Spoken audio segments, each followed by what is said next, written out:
Good afternoon, sir. Can you see and hear us? Yes, I can. Thank you very much. Mr. Cipione, can we look, please, at page 140 of your report? EXPG 6001-140. Thank you. And we're dealing here with the second of the 7 exemplar pinnacles. Can we do as before, please? You talk us through. Yes. All right. As before, I'm going to read and then explain as needed. Translate, yeah. All right, the first line, incorrect CA value, live trial, the CA subfile for org units 12609, which is a particular FAD, which I understand to mean is a branch number identifier. CA week 21 contains an entry for line 2050 with the value of 17,181 pounds and 5 pennies. Is that correct? Pence, yes. Pence. However, TIP has calculated from the transactions it has received that the value of the line should be 17642.31. This leaves a difference of 461 pounds 26 pence. So there's a problem. All right, so it moves on. Barbara, I've just spoken with John Pope of requirements. This is classified under acceptance incidents 376. Would you please raise the level of AI incident? Would John Simpkins please take a look, then send to EPOS? Just, would you please raise the level to an AI? Yeah, yes, to an A. Is that do you understand that to be the categorization of A, B, and C? That is what I understand, where category A would be the highest priority. Yes. All right, so John Simpkins responds, I have checked the agent boxes at Wigan for any THVA all event for this office between 12th August and 18th August and did not find any. And then Jim Anscombe says, there's a null value transaction mode on a particular number for a cash credit of 143.22. Though this is now not a problem for the harvester. No delay shown in the APR DB. I don't understand everything that's in there, except for what I've honed in on is the null transaction mode, which sounds to me as though there is a problem in the reference data for this transaction. Thank you.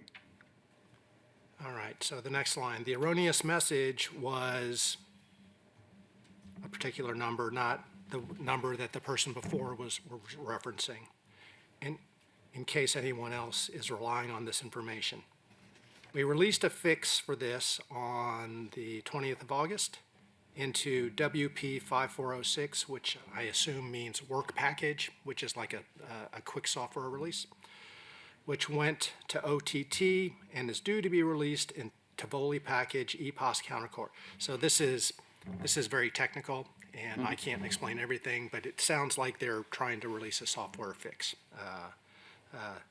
or they are releasing a software fix, but it indicates it hasn't made it to live yet, which means I don't think it's in production, meaning it's not actually being used right now. The problem message is unfortunately an existing reversal message, so the harvester's automatic assignment to serve customer is likely to provide problems. Someone will need to amend this routing to EDSC for them to solve the procedural problems and check when the Tivoli package is due for release. Okay, so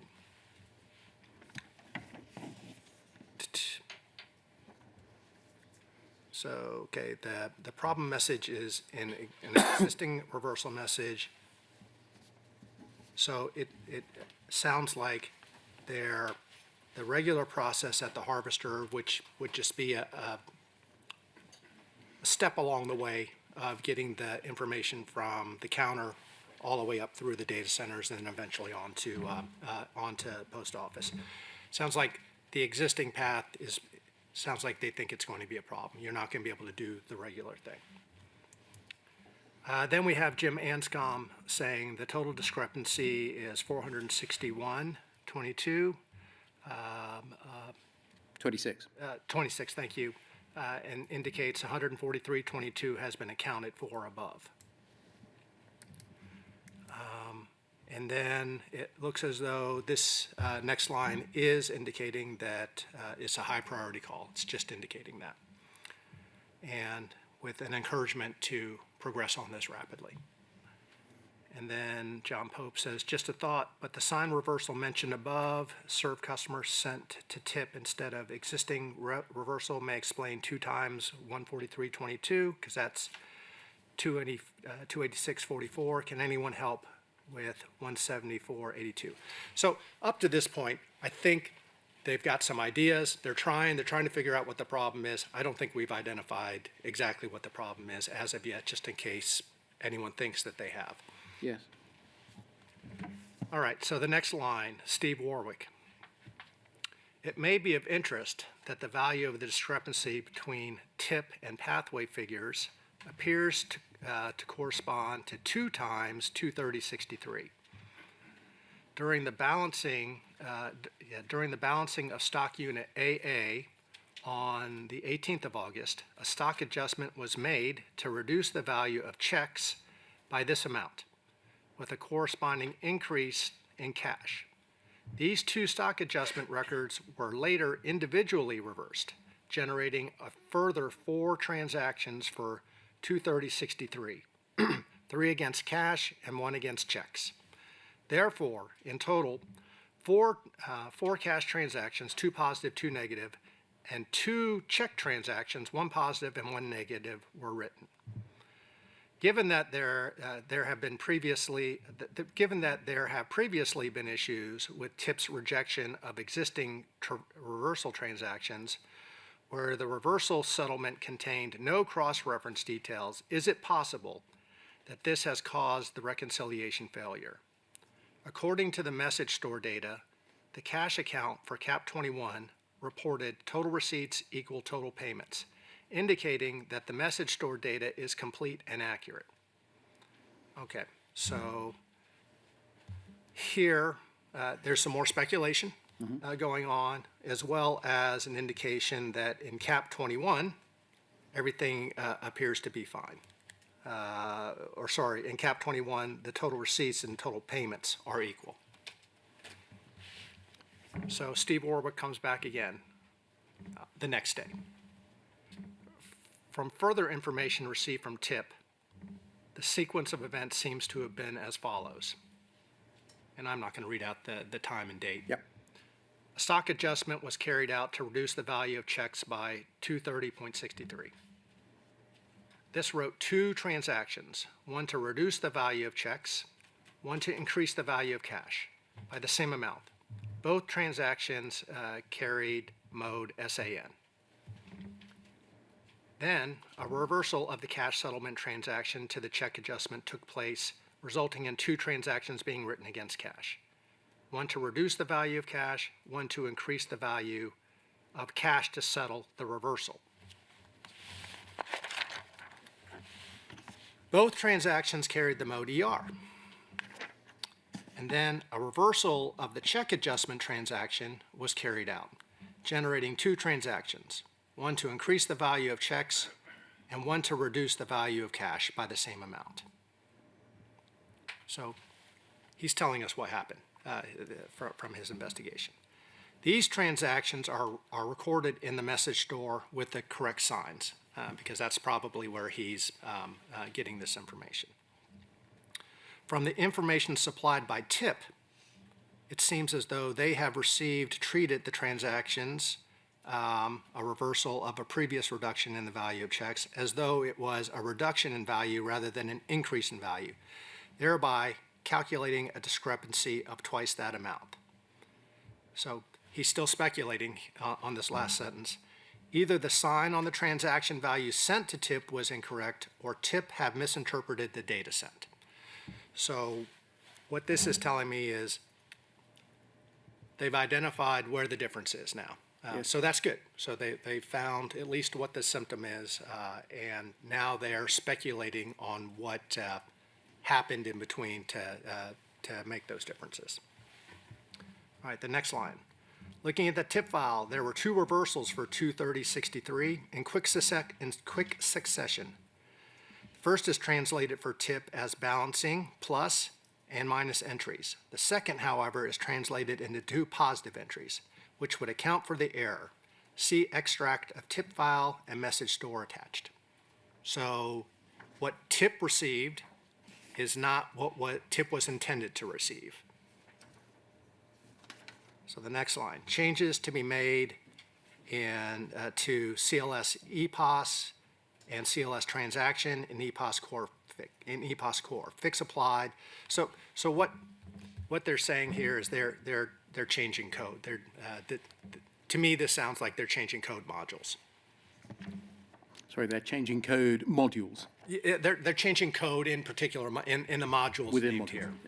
I think that those are the module names or the class names. I don't know what the code looks like, so I'm speculating.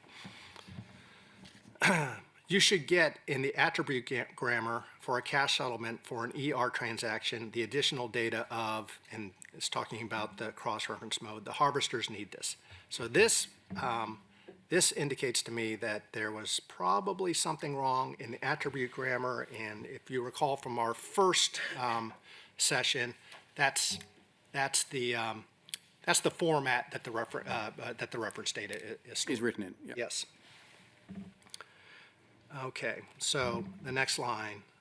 Testing of this should include transacting in each mode. So if you recall, they've been talking about 2 modes. One is ER mode and one is SAN mode. So that's really more for them, just on the technical level, but those are the 2 modes that they're talking about. Testing should include transacting in each mode, and the message should be as they were. Then performing a reversal of each mode and checking that the new attribute grammar exists in the cache elements of the reversal. So they're just saying, when you test this, make sure you're using both modes and make sure you're doing a reversal, which is trying to recreate the set of circumstances that are associated with this error.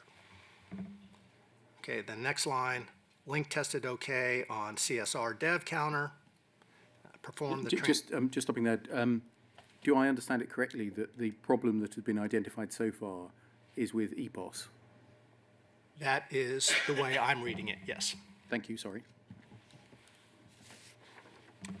Okay, link test OK on CSR dev counter. Performed a transaction followed by existing reversal for each of the following modes.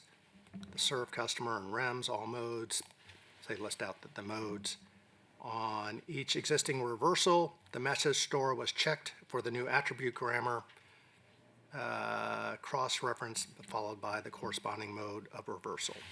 Okay, so the next line is WP5766 has been applied to live routing callback to call logger for closure.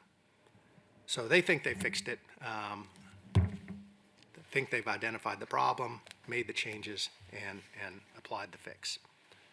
And then it says, we have seen that when a call is the subject of an acceptance incident, as this call is, then there is no point in us ringing up the originator to ask for closure.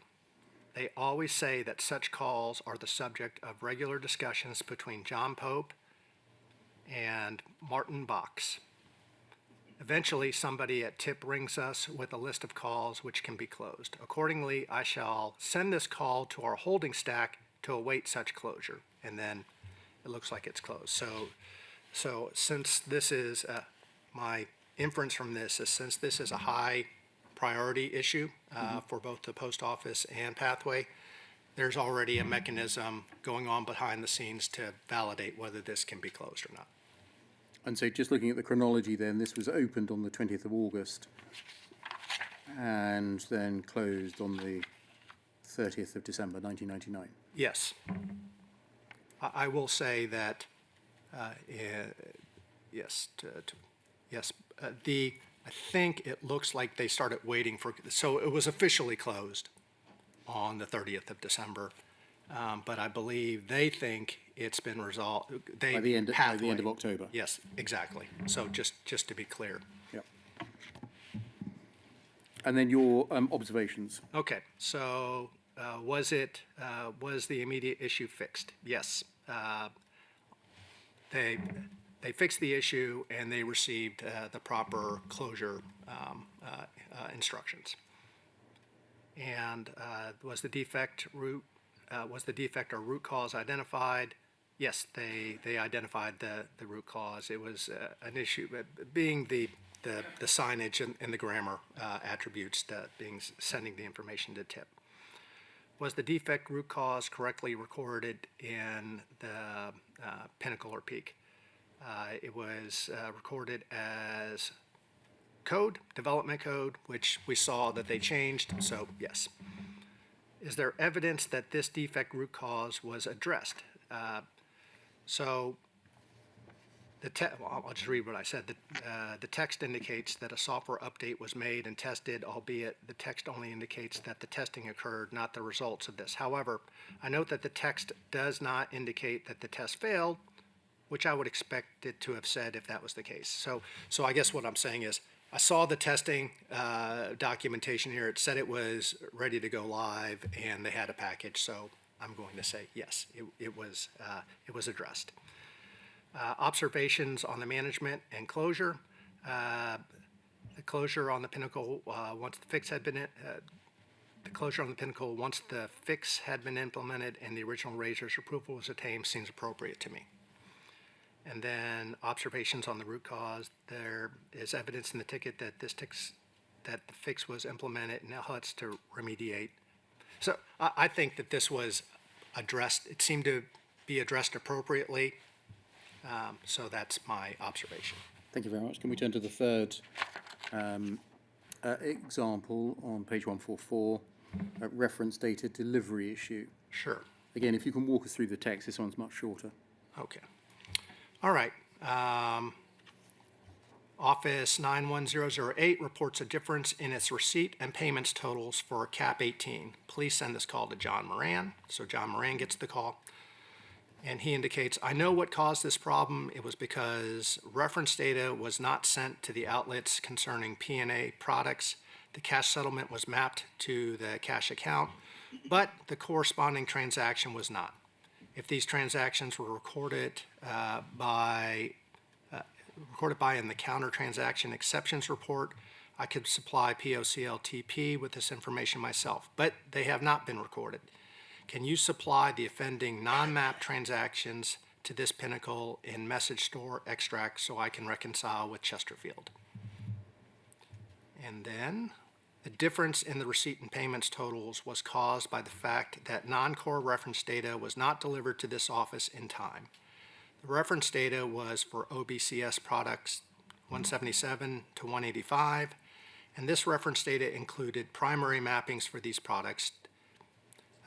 These products could not be mapped to the cash account at stock unit rollover. That is what caused the difference in the receipts and payments total. This incident is related to 9 others, all caused by this same problem. All the offices affected were migrated to Horizon on the 20th of July. All the offending transactions took place on the 21st of July. When there was not reference data at the outlets. The correct reference data was delivered for business on the 22nd of July. I have provided with the final BIM report an Excel spreadsheet with the same file name as the BIM report, listing the offending transactions which were not mapped to the cash account. And then it goes on to say, caller has raised BIM based on the evidence extracted, and so call has been closed. So this is the reference data for non-core reference data, which my understanding is there were certain products that the post office sold at every branch, and there were certain products that were sold only at some branches. Those products fell into the non-core reference data. Over the page, please. All right. Was the immediate issue fixed? Whilst the text states that the BIM was raised and the impacted transactions were identified and included with the BIM, it is not possible to determine from the PP, from the pinnacle or peak, whether the transactions were updated to map them correctly. If I assume that the BIM process would rectify this issue, then it appears that the appropriate steps were taken. So I'm going to correct myself here on rereading this. I believe that the BIM process was more of a process to actually give correct transactions, not the process to update the reference data. I understand. All right. Was the defect root cause identified? The text indicates that this was a known issue and a clear root cause is provided, i.e. the product reference data required to correctly map the transactions to the cash account had not been delivered, so the transactions were not mapped. Was the defect root cause correctly recorded? It was recorded, the root cause recorded in this peak is general unknown. The root cause is clearly defined in the peak, and therefore the root cause is more akin to product reference data not delivered in time, so that would seem like a better description. Is there evidence that this defect root cause was addressed? The text references the fact that the branches had now received the required reference data, so yes. Observations on the management and closure of the issue. This specific issue was fixed in that the reference data was delivered to the branches. And other observations. There's evidence in the ticket that a fix was implemented in LHITs to remediate the identified issue. It's unclear to me why the reference data was not timely delivered to the branch and 9 others. So that would be kind of the next step up of you know what the root cause is. I mean, we know that the root cause of the specific transaction issue is because there wasn't reference data there. We know that to fix that in the future, the reference data should be there. So that's one level of fixing, you know, of addressing the root cause. But then the next level up of addressing the root cause is why was that reference data late arriving? So they fixed it. I don't know what was happening to fix the timeliness of all deliveries of reference data. Thank you. Can we turn to the fourth of the 7 examples? Certainly. This one is titled Stock Unit Deletion. Yes. On this one, the text is relatively long. Yes. Almost 3 pages. So could you pick out from the text, I'm not sure whether that's possible, Mr. Cipione, or not, the key entries? Yes, let me rest my voice while I look for the proper Yes. first Thank you. citation.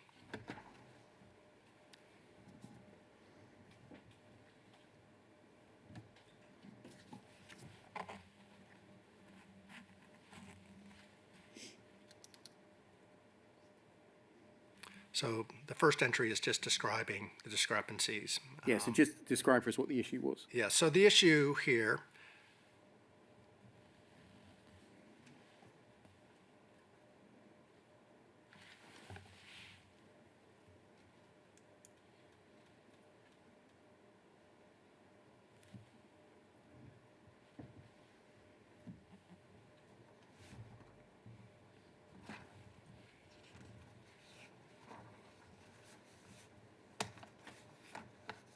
So if we go, I think the meat of it is on page 147, the first entry for Steve Warwick. It's In the towards middle of the the page. bottom of the middle of the page.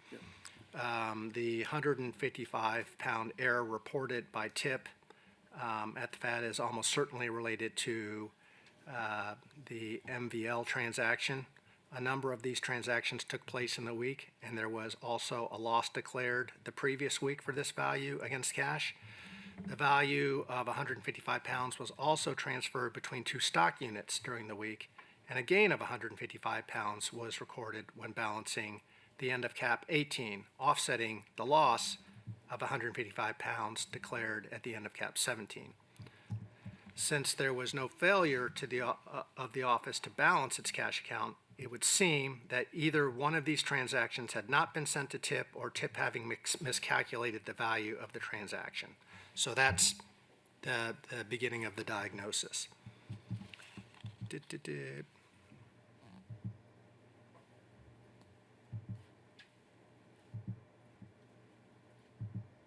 Then at the bottom of that same page, it says the cause of this misbalance was the deletion of stock unit ZZ on the 29th of July before the end of day marker for the outlet had been written. This meant that the transaction carried out on the stock unit totaling 155 pounds in cap 19 was not reported to TIP.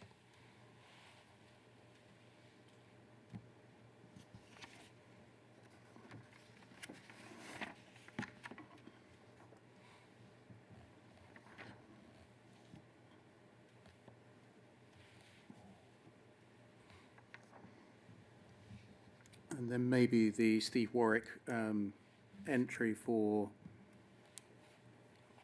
4 up from the bottom. yes, exactly. Yes. The original response given to TIP was based on the fact that the symptom of the call appeared to be similar to other calls which had been identified as being a signing problem. This initial view was provided along with the statement that the incident was still under investigation and that once the evidence had been examined, the root cause would be determined. The root cause has now been determined, and John Pope updated the spreadsheet shared with POCL regarding AI 376. Closure will be agreed, and the root cause was a development code. I'm just referring back to the header of this particular sheet. So, Okay, and then your observations. Right. Now you you split these according to FAD. So the FAD code is I think it's a numeric code which uniquely identifies a post office. Is that right? that is correct. Okay. That is my understanding anyway. So you collect together the first three. Right. So this is a bit unusual because it seems that I think this is one where there seems to be multiple discrepancies included on one particular log file, which in theory, if they were all the same type of error, they could all be together, but if they're different errors, they should have different pinnacles. But I think in this case, there's two different issues going on here, Yes. which we lost because I didn't read every particular line. Yep. But just keep that in mind. So for 3 of the FADs, there was an RED notice to resolve the issue. So we think that was fixed. For the FAD that we really read the meat about, for what we read, the reason we think it was fixed is because we know that David Salt, which was one of the items we didn't read, someone wrote back and said that it was able to be closed. They agreed to closing the call. That would have been the 3rd line up from the bottom. Yes. All right, root cause identified. Okay, so. Over the page, please. Thank you. Yes, the next page. So for the first 3, there was an issue with mode attributes being null. For the What are mode attributes? So I believe that's part of the information in the reference in information they're sending back. There was a piece of data missing when they were trying to send the information up, so it couldn't be processed. And on the second set, the root cause is because the stock unit was deleted before the end of the day marker had been written. So it was a ordering of operations issue where they deleted a stock unit. Internally, the stock unit probably should have been deleted after the end of the day or recognized. There was an order of operation issue that created the problem. So was the defect cause recorded correctly? It was, the defect cause was recorded as development code. And I assume this applied really to the second item. To 523, yeah. Yes. If this assumption is correct, this seems like an appropriate defect code, but it's unclear what happened, if this also applied to the other three, which were a different issue. I'm not sure, besides the fact that they actually sent the red in, which my understanding is that's helping to correct the transactions, I'm not sure if they addressed what the actual problem was, at least in this particular peak. All right, observations on closure. Here I'm noting that we're talking about two different problems, so it's a little difficult to follow. But it does appear as though they've addressed both problems, one with the red and one with the development code. And then ultimately on the root causes, observation on defect root cause. So for the first three, I don't have any information on what went on there, so I can't comment on that other than I don't have any information. I know that they're aware of it and they sent corrections for the symptom, but I'm not sure what they did on the null mode. And for the last one, bless you, it's identified and it seems appropriate to me based off of the reading of the text. Thank you. Can we turn to number 5, please, over the page? All right. Which concerns a brought forward balance multiplied by causing payments and receipts imbalance. Yes. Okay, this one's relatively long. And I appreciate that asking you to summarise is, from your perspective, not the most helpful thing to do, because it means that you skip over text that's important to explain or qualify your observations. But do take your time if you just need to look or remind yourself of the problem, or the report of the problem from the customer call.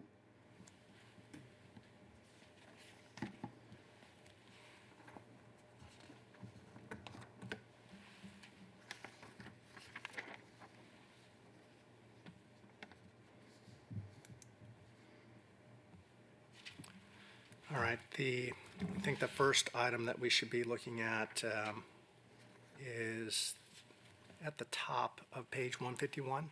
Yes, initial investigation. Yeah, initial investigations have shown that the problem arose at the time that the office trial balance report was produced. On the office trial balance report, the brought forward value was 71,000 pounds instead of 14,000 pounds. This appears to have been caused by the creation of a correctional stock unit, which was additional to the normal stock unit. Due to an error in the code, when the stock unit balance records are read, the first stock unit, 22, first in alphabetical sequence, is correctly identified as having no brought forward balance value from the previous week. The system then incorrectly assumes that this must be a migration week and generates a brought forward value for the stock unit, which is incorrect. The error is being investigated for urgent correction. So this is a code error. And I think you can probably see the response to it over the page, on page 152, second entry from Steve Warwick. Right. The doubling or multiplying of the brought forward value on the cash account has been traced to an error in the changes which were delivered to correct the previous problem related to the previewing of the final cash account. So what I'm reading from this is there was a different error. A code correction was made for that error, but now it's creating this particular error. So they've identified this error as being related to a previous code correction. So that's effectively what the cause of this particular error is. I'm happy to read the rest of it, but I understand you trying to be efficient with time, so I could skip over the rest of that, but that's the cause. And then go to page 153 then, your All right. observation. So, was the immediate issue fixed? I don't see evidence in the Pinnacle or Peak that suggests that the issue at the FAD was fixed, although the text does note that the FAD completed their rollover, presumably with the imbalance still in place. Perhaps the alert to the Horizon Help Desk indicates that the corrective procedures were communicated. So what I'm saying here is I'm just not sure if it was actually fixed. It wasn't clearly indicated in here, but it certainly doesn't mean that it wasn't fixed. All right. Was the defect root cause identified? Yes, the root cause was an unforeseen consequence of the current LT1 fix, which is what I just described. Was the defect root cause correctly recorded? It was recorded as development code, and this seems appropriate since a software fix was required to fix the problem. Is there evidence that this defect root cause was addressed? Yes. Observations on the closure, the root cause was identified, addressed in an upcoming LT2 release, and a workaround was communicated to the help desk. And then that's pretty much the same observation I have for the overall observation on the root cause and defect. Thank you. Penultimately, example 6 on page 154, please. Okay.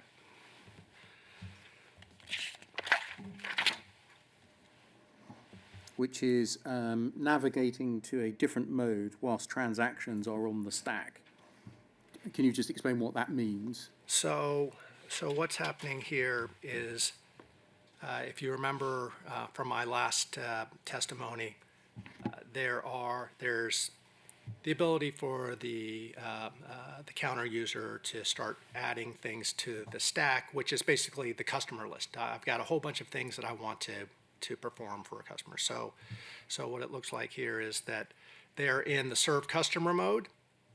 They've started adding things to the stack, and then for some reason they're wanting to switch a mode. And I believe that that's what is creating the issue, is changing from a serve customer mode to some other type of mode while there are items on the stack. You can see that this afflicted 28 offices from the first customer call on the 5th of November 99. Right. It would appear that way from the beginning part of the text of this pinnacle. But they have identified that they know that 24 of them were already, that these differences were already accepted at migration. So they were 24 of them are known migration issues, and they've already actually addressed that. So we're left with 4 FADs that we need to deal with. And I'll preview that I know that one of these FADs also is a migration issue. So it's really 3 FADs that have this actual mode change issue related to their problems. And then if you go over the page, I think you can see how, by reference to the FAD codes there, what the response was in relation to each of those 3. In fact, there's a 4th as well. Yes. So the first one. The first one, it says it's a housekeeping transaction. It was carried out for a value, and it was not settled in the user. So the first FAD, the third FAD, and the 4th FAD in this list they're all indicating that they had transactions on the stack, and they weren't settled, and the user at the branch navigated to a revaluation up menu, and that's what caused the problem. And for the second one, it was just a discrepancy at migration. That's the one I was indicating. So those are those are the 3 that really had the issue. Can we go over the page then to your observations? Sure.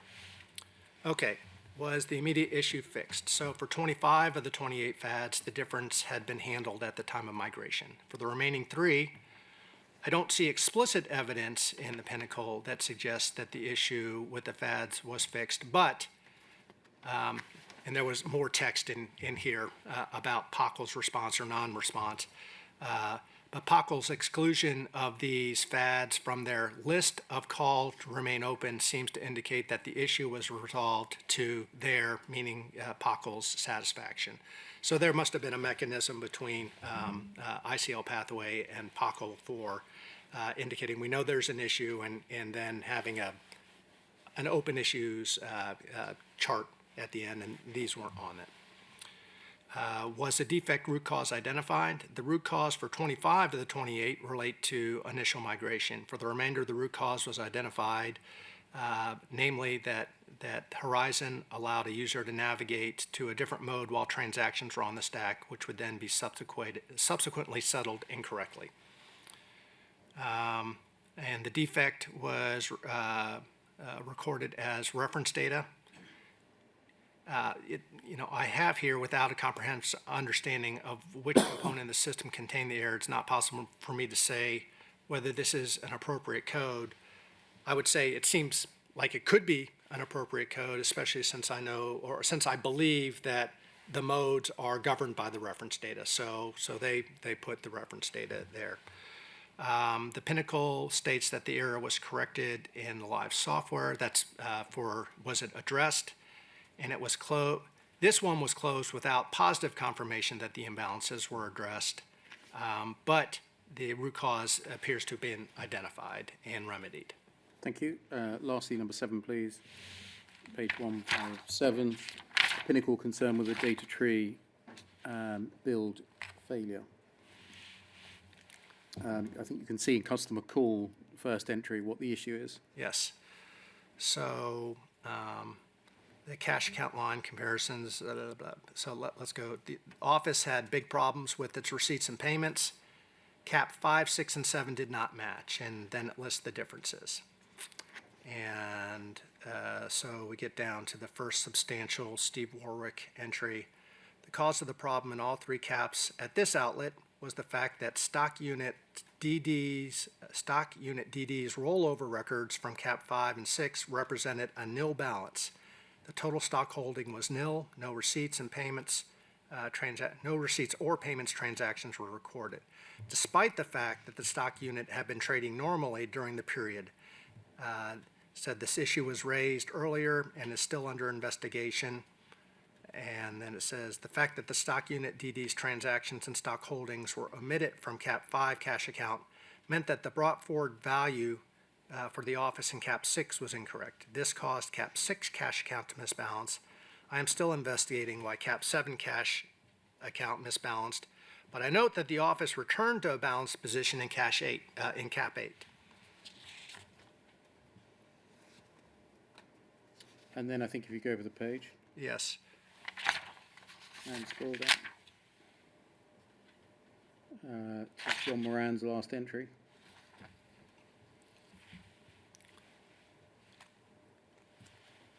Which one would you like me to start at? Yeah, so I mean, this is more for you than me, but the 12th of July 2000 entry.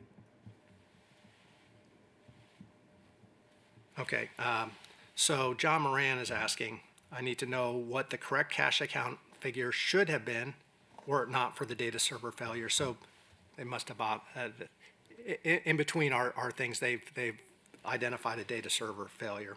Yes. Can these be derived from the transactions in the message store? So John is asking questions in order to help remedy this situation. 2, the diagnostic code, which was delivered before this incident happened, was promised to aid in investigating the cause of the problem. Has this code helped? How? And at some point, a work package was delivered that would alert the user that there was a problem with the stock unit rollover, and the user would be prompted with a message to redo the rollover. Has this been delivered? If so, why did the rollover process not cease and prompt the user to try again?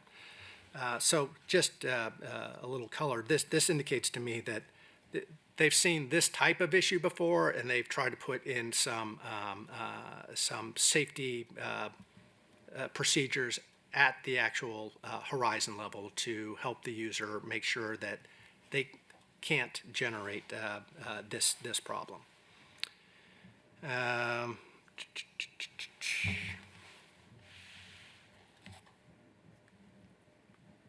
So I'm gonna go down. I'm gonna go to the first entry on page 159. Thank you. Just at the end, the final paragraph, not the 3 numbered. So I don't think I'm being premature in revealing that we think we know why these failures with the data server are occurring. Steve Warwick experienced such a failure on a rig he was testing against, and found the root cause was that the archiving was active during a repost query. This only occurs out of hours at the end of each working day. Archiving will occur in hours should the counter have been switched off overnight for 7 consecutive days, and hence the sporadic nature of these incidents. So what this is saying is there's an unexpected issue when archiving is occurring and there's repost activity, and repost is the part of the system that's helping manage the message store, which is where they're keeping all the transactions. It's not, it seems to be that there's some sort of conflict going on when archiving starts up and they're trying to do this. So that's what's suspected to have actually caused this problem. If we go to the middle of the page, Yes.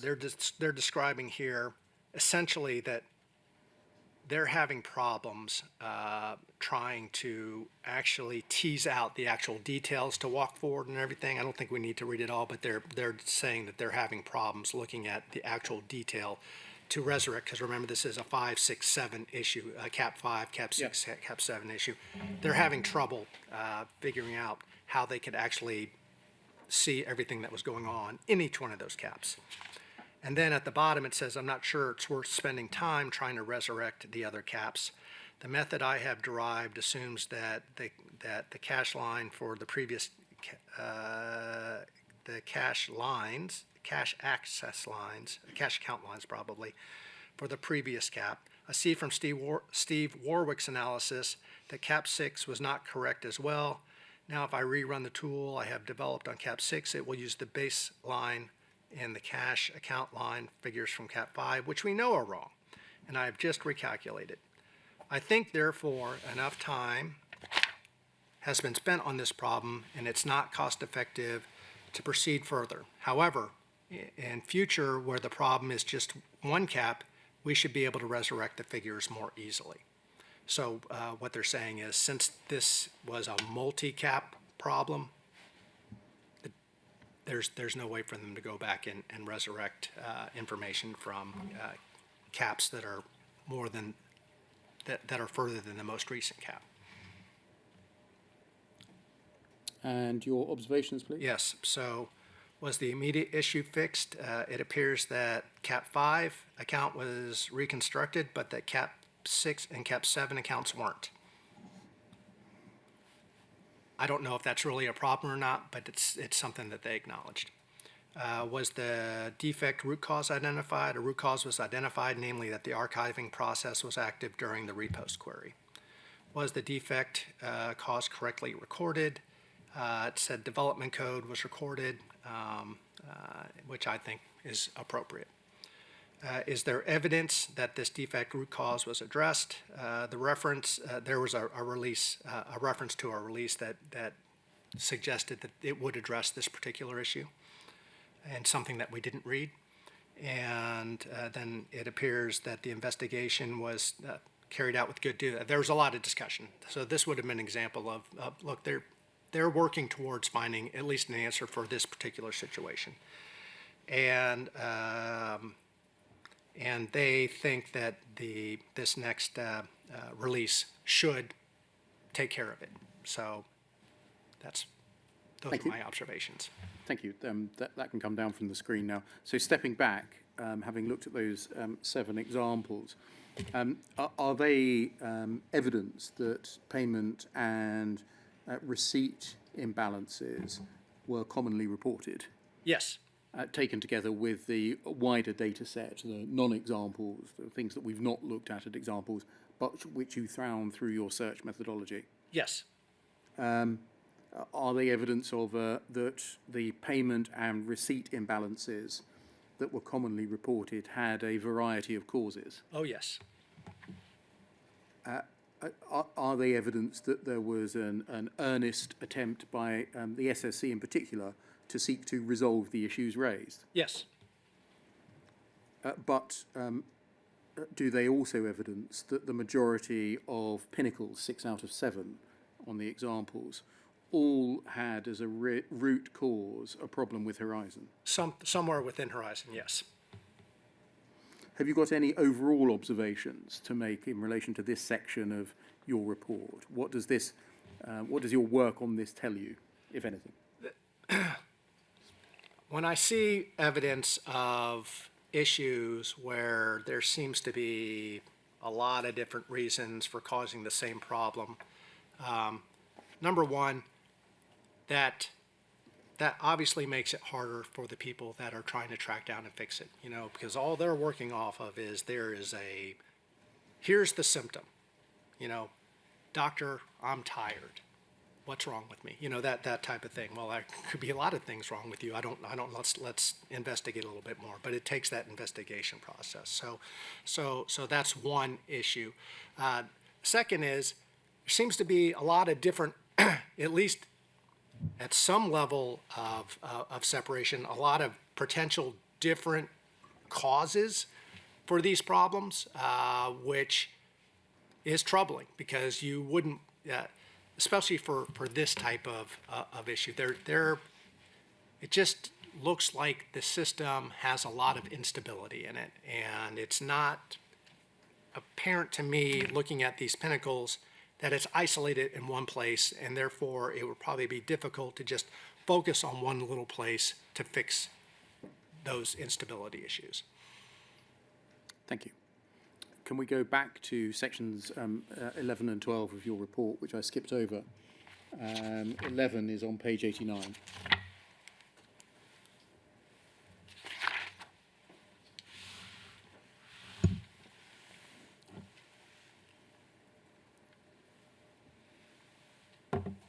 To page 89, please. Thank you. And this section of your report is given over to the observation that by you that financial concerns were considered by ICL Pathway throughout the time period reviewed. You observed that ICL Pathway is a profit-seeking entity, and you therefore assume that it was motivated to deliver the system and to make a profit. In the light of that observation, which is, if I may say so, a statement of the obvious, why have you included this in your report? What stood out for you, if anything? So the materials I relied on for this analysis included the monthly reports, and there seemed to be a lot of discussion about financial issues, costs, timelines, and how it might affect, or like acceptance and how it might affect payments. It seemed to be prevalent in the monthly reports, and I agree. It's obvious, but those were the documents I was given, and I felt as though if I didn't say something to that effect, it might look like I'm not discharging my responsibility correctly.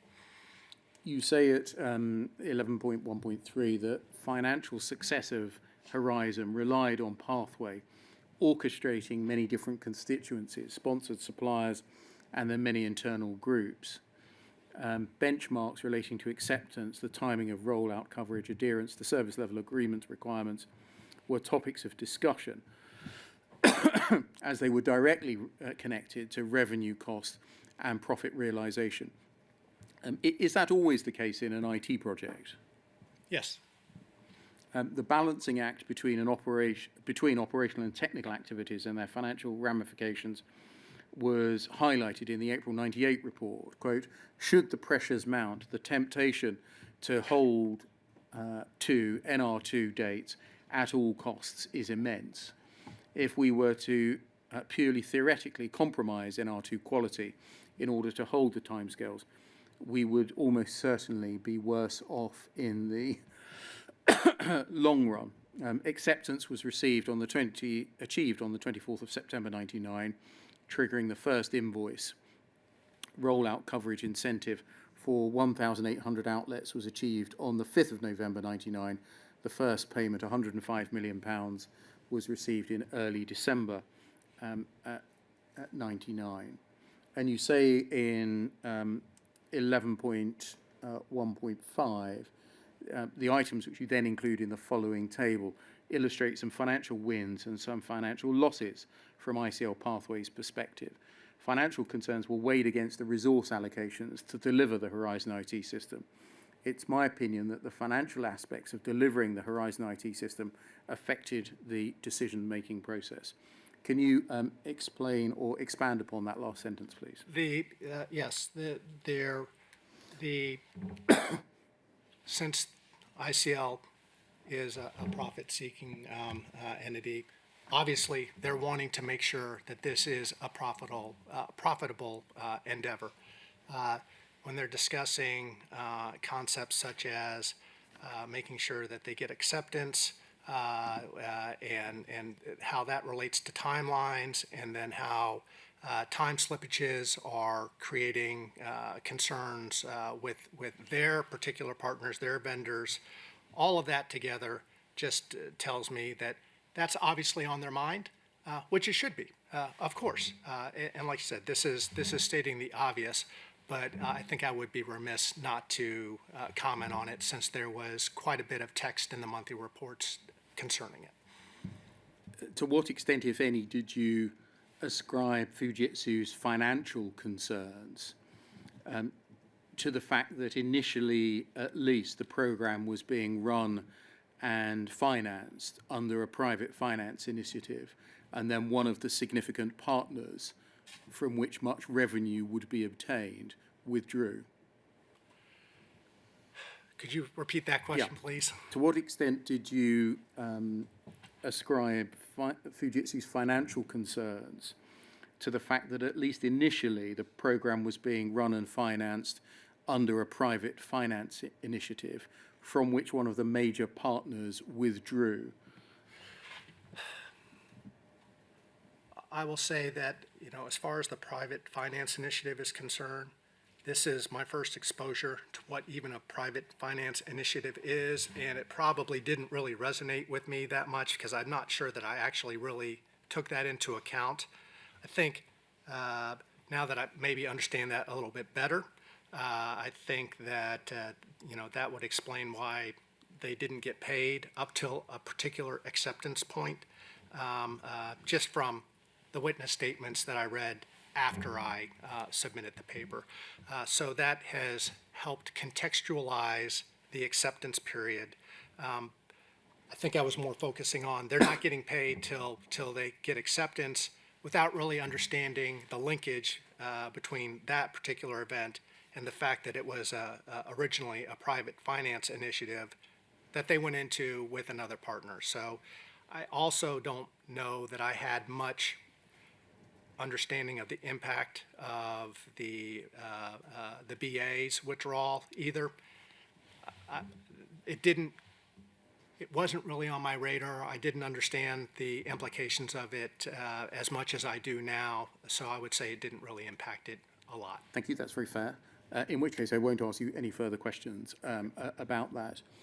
Some witnesses to the inquiry have suggested in the course of their evidence that a consequence of this being initially a private finance initiative run and financed program, and then it being a legacy of a private finance initiative, was that the post office was not allowed to see the high or low level design of the Horizon system, and was required instead to trust Pathway to produce acceptable outcomes.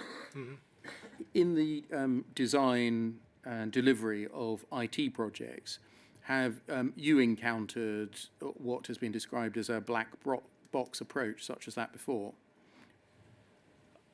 Have I experienced it? Personally, no. I mean, I understand what it is, and I certainly can appreciate that sometimes that's okay, but personally, I've never engaged in a project where it's been a completely black box. Thank you, in which case I won't ask you further questions about that either. Can we turn to section 12 of your report, please?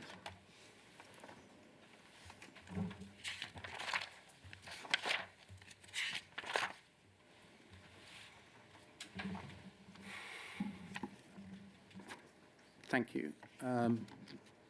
You refer to the tenuous relationship between ICL Pathway their sponsors, initially the Benefits Agency and POCL, and suppliers, were often topics of concern for ICL Pathways management team.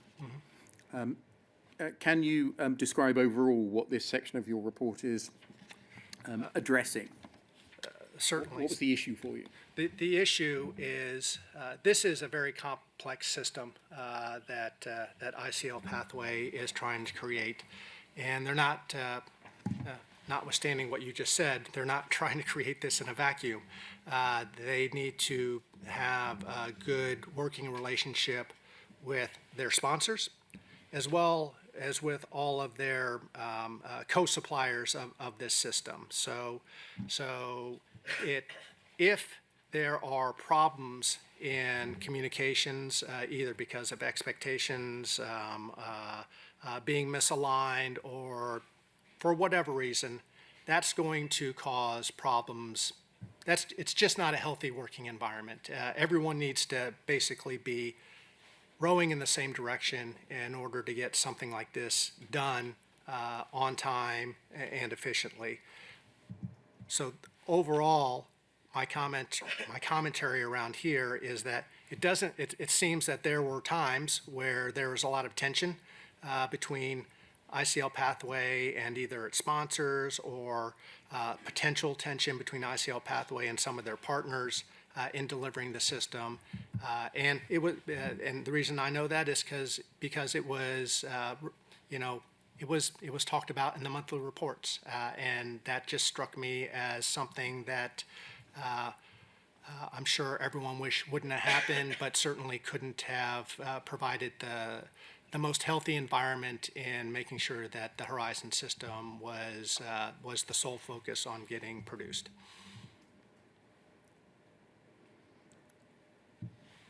So far as you could see, was this a consistent problem over the entirety of the period that you looked at, even after the Benefits Agency withdrew? I don't think it was a consistent problem over the entire period, but I think that there were points in time based off of the information in the monthly reports where it was a concern. Thank you. Can we turn back, please, to page 4 of your report?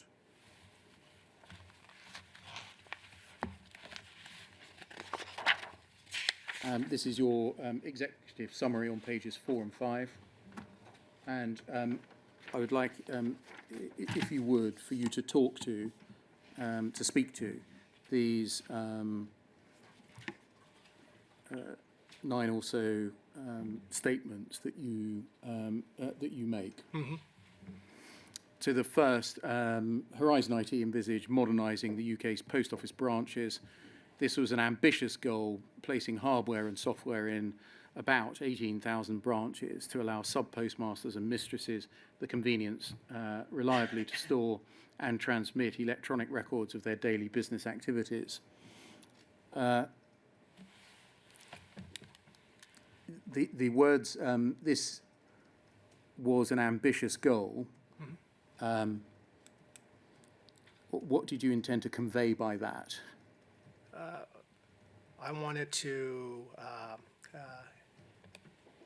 employ language that would indicate the complexity of this rollout of this system. It is ambitious.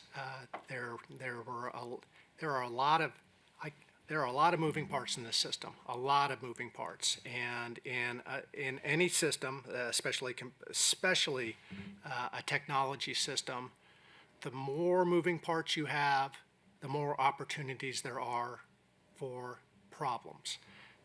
There are a lot of managerial tasks, both strategically and tactically, that need to be tackled. There are a lot of logistical tasks. There are a lot of training tasks. And there's a lot of technology tasks.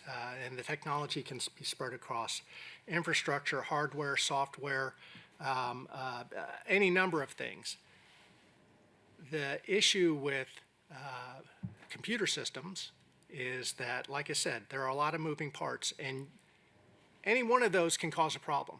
So it's ambitious to say that I'm going to make sure that all of these parts are coordinated in a way that it's going to deliver exactly what you want me to deliver. So that's why I think it's ambitious. Thank you. Second, the technical aspects of the Horizon IT system were significant, but did not account for all of the complexities of a successful implementation. What did you mean by that, please? So the technology certainly is the focus and is there, but even aspects such as training. Do my end users know how to use the system? That's not necessarily a technical issue, but it's a very important part of the system with a capital S. You know, are we going to make this system work correctly? Training, you know, even delivery of replacement hardware. Not what I would think of as a technical issue, but logistically very important to the process. You know, are we making sure that the system's up all the time? Do we have good management communications amongst all of the different players that are here to either provide the requirements, implement those requirements through a design and development process, or support those requirements like infrastructure backbone, such as like BT or Energis, making sure that everyone understands what's going on. So those are kind of the issues that are orbiting the fact that even just the technology itself is complex. There's a lot more to this system than just sitting down and coding it. It's I would say that was the system with the small s, and making sure the whole thing works is the system with the capital S. You say a sentence on both the technical and organizational dimensions of the Horizon IT system also required vigilance. An IT system is a living entity. It needs care and attention beyond its initial rollout. Can you expand on that? Yes, this is not a point in time thing. Even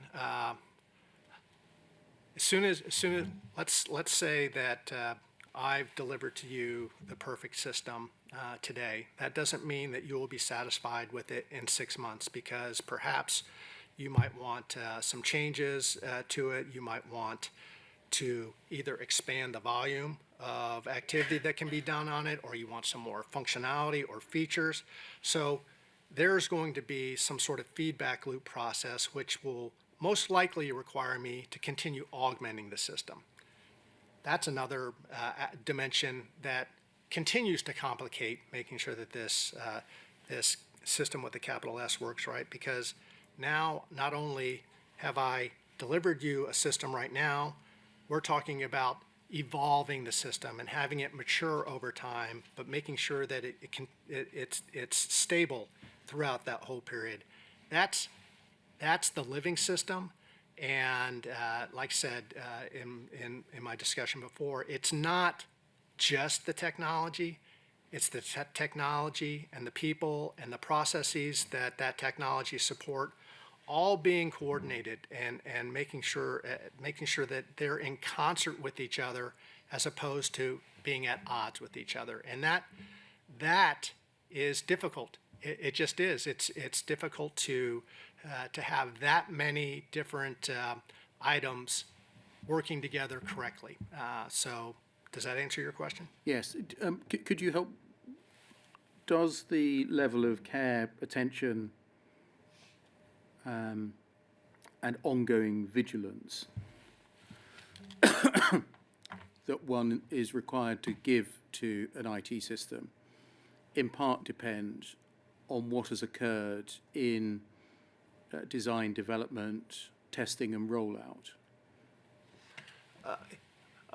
Yes. I.e. how easier a birth the product had? Can you Yes. roll back and ask me the question again, To please? what extent does the level of care, attention, or ongoing vigilance that one has to give over to an IT system depend in any way on what occurred in design, development, testing, and rollout? I will say that in a perfect world, The design phase of any system is very much a partnership between the sponsor of the system and the team that's delivering the system, and they need to be very closely aligned and in very good communication in order to produce a final product that satisfies the sponsor's needs. Having said that, oftentimes, we can all of a sudden start seeing an introduction of new requirements in the design phase if we're not disciplined about it. There's got to be a point in time we say, this is what we're going to do, and this is what we're not going to do, because we could be on an endless cycle of this also would be nice, this also would be nice, this also would be nice. So it's very important, I believe, for the sponsors to have a really good idea of hopefully generally what they want, and then be committed to specifically talk in detail of whether it's okay to deliver it in this manner, or whether it's okay to be delivered in this other manner. But that's a discussion that to be had, unless the sponsors know exactly what they want at a very detailed level at the beginning, in which case they can say, here's exactly what we want, go do it, and you don't need to talk to us until it's done. That's quite rare, but I mean, as a programmer, I would love that. You tell me you know exactly what you want, and don't make a change to that. I would love that, because then I just have to go and actually execute against that. But that's not typically what happens in the real world, because usually discussion, you didn't know what was possible. I had a couple comments about what you asked for, and it might change your mind about what you want. So there's obviously a dialectic going on there, but that should be very short in time to the point where you say, okay, I know that there's a wide range of possibilities available, but for right now, let's focus on what I want immediately. Let's get that done, make sure it works right, and then we can move on to the next stage. Thank you. Paragraph 1.1.3. You say that the Horizon IT system had multiple constituencies that needed to be both strategically and tactically aligned. What do you mean by that, strategic and tactical alignment?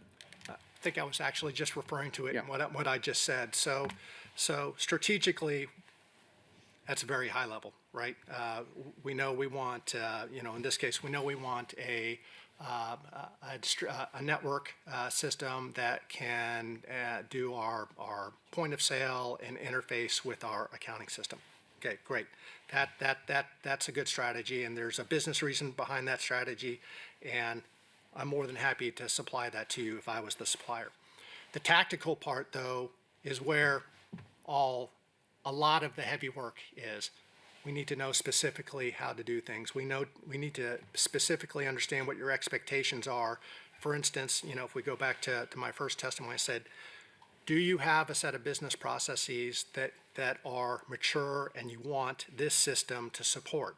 Okay, let's talk about those. Let's make sure that the system that we're developing supports those, and then we need to go back to our team, to my team, and all of my partners, and I need to make sure that we all understand exactly what the needs of those business processes are, and how we're going to first architect a solution, and then actually build and deliver that solution.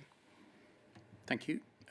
You say point 4 that the system's design and implementation needed to account for real-world contingencies. Many designs are very elegant, but they only maintain their elegance if the implementation withstands practical realities and concerns. I think that probably speaks for itself, unless you need to expand on it. No, I think that speaks for itself. Thank you. At 1.5, the user support mechanism needed to assist the users as they migrated from a paper-based process to a computer-based process, or switch from using one system for another. That latter is a reference to The Echo system, Yes. to the new EPOS system. Continuous training for all versions of the system needed to be available. The support structure needed to cater for end-to-end users who might struggle to adapt to changes from the manual processes they'd undertaken for many years. The support structure needed to be able to service a high volume of users. Support structure needed to be designed to adapt to the needs of the users as the IT system evolved through its different versions.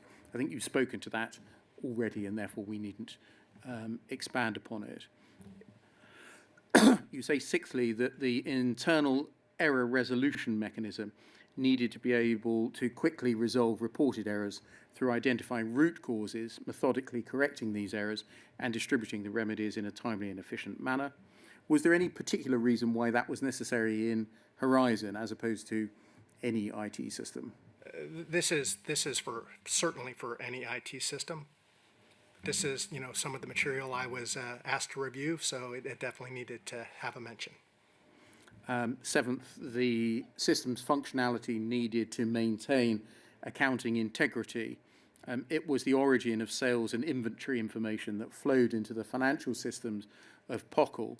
Consequently, it was intended to be a source of truth for these fundamental accounting facts. Any errors deriving from the IT system would, if not otherwise rectified, be reflected in all downstream processes and systems. I think that probably speaks for itself. You say in your paragraph 8 that throughout your review, you identified shortcomings in each one of these key areas. The first of them, constituency alignment. Can you speak to each of these 6 points, please? The first, constituency alignment. Yes, through the reading of the documents, it was obvious to me, at least through my reading of the information, that there was some strained relationships between ICL Pathway and POCL.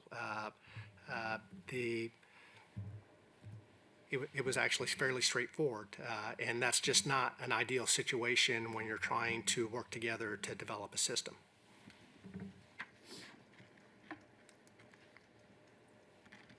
You say the help desk was often the root of service level agreement issues with POCL. AIs were a gating issue to the financial success of Pathway. I think you've spoken to those already, haven't you? Yes. On design and implementation, you say hardware issues were prevalent during national rollout.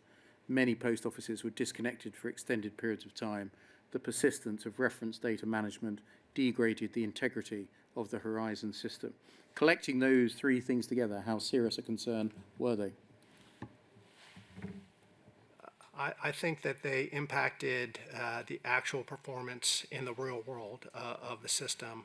We saw in the examples that we just went through, some of it was reference data information that were creating the situation where there were some receipts and payments, misbalance information at a more understandable layman's term level. If your hardware's not working, if you've just delivered a new system to me, and even if the software is perfect but the hardware's not working, that doesn't matter to me. I really want is something that works. I want something that works correctly, reliably, consistently, and from an end user's point of view, I don't know that it matters if it was a hardware issue or a software issue or a service provider issue. If the system, in my perception, is not working correctly, it's not working.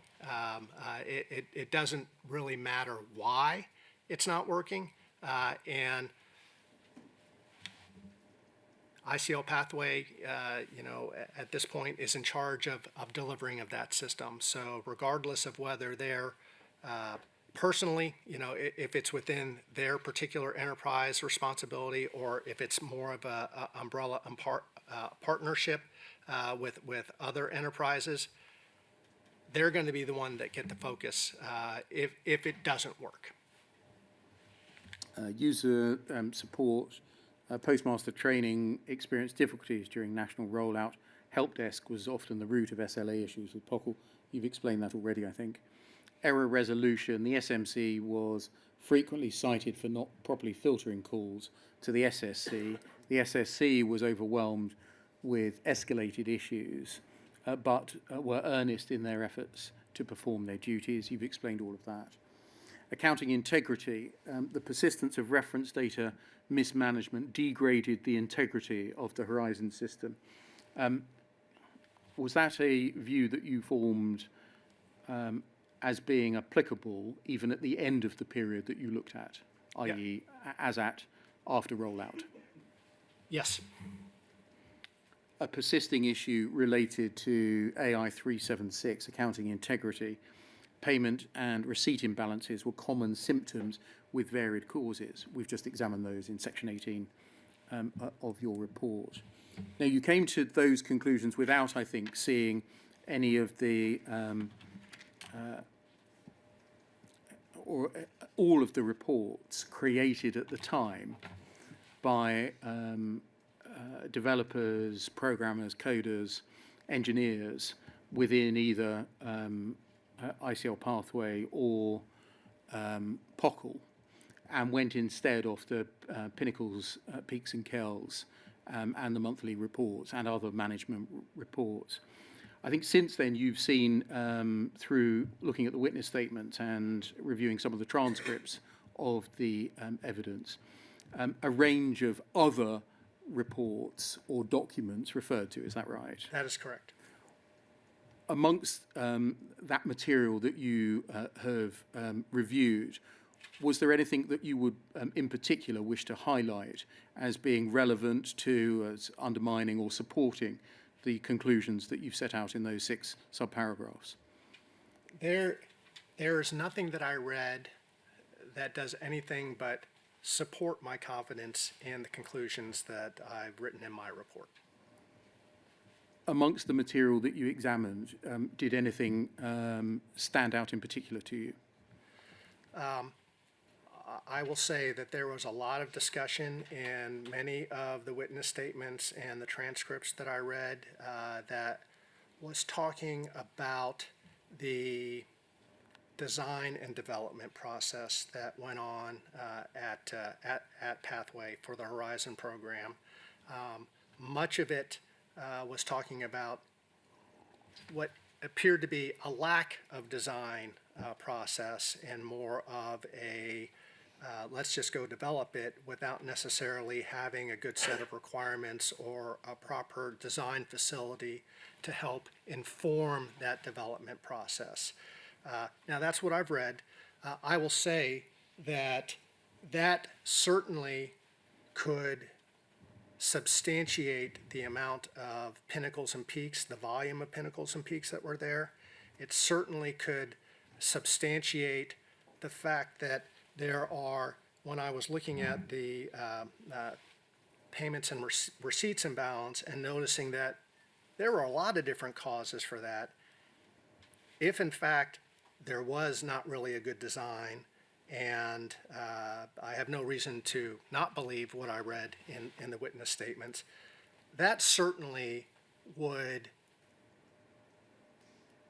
explain why there were so many errors in the system as represented by the peaks and pinnacles, and why even when you fixed one, something else popped up, and then you fixed one and something else popped up. That certainly is a consequence of not having an extremely disciplined design to development process. We've heard evidence in particular concerning what was called the reverse engineering or reverse documentation of the part of the EPOS system. Mm-hmm. Have you read about that evidence? Yes. Sorry, have you read that evidence? Yes. Did you read the evidence concerning the EPOS Pinnacle Task Force? Yes.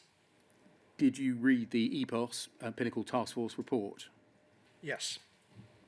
I wonder whether we could look at that then, please. That's Fujitsu 00080690.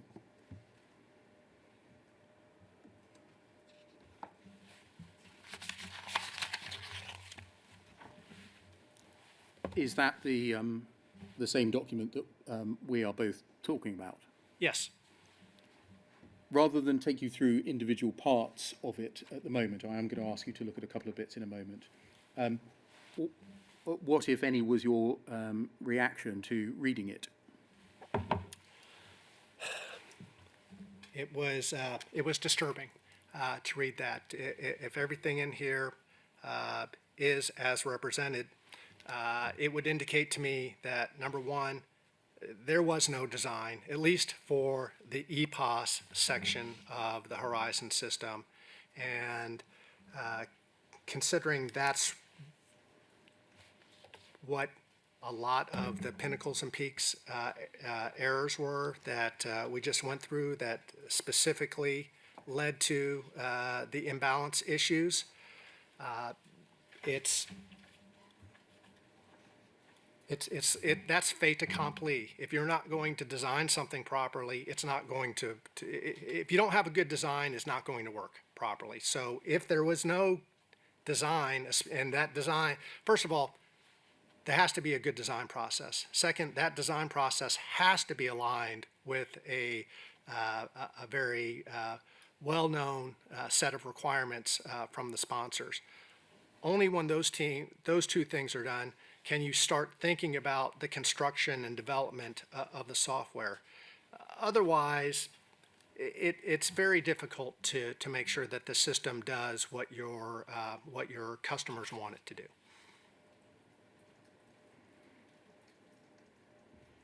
Can we look at a couple of aspects, please? Page 6 of the document. And scroll down, please, to EPOS documentation. The document suite supporting EPOS consists of three main elements. EPOS functional specification, high-level design, several low-level design documents. And the authors wrote that all of these were developed by reverse engineering the EPOS product code at that time. We've been told that that means that not that the code was reverse engineered, but the documentation was reverse documented to fit the code that had already been written. Is that what you were just speaking about as being ill-advised? Yes, because what that implies is you didn't know how to construct the system from the beginning to make sure that it aligned with the customer specifications. If you need to do this, that means there was no there was not the proper design process for a system of this ambition, because you can't, this is not like sending 3 people into a room and asking them to code a system. This is many teams of coders, and then many other teams, for infrastructure and for telecommunications and for training and for all of that. If you are doing that by basically putting people in a room and coming in and saying, I think this is what they want, why don't you code for 3 months and show me what you have, it's undisciplined. Can we go forward to page 15, please?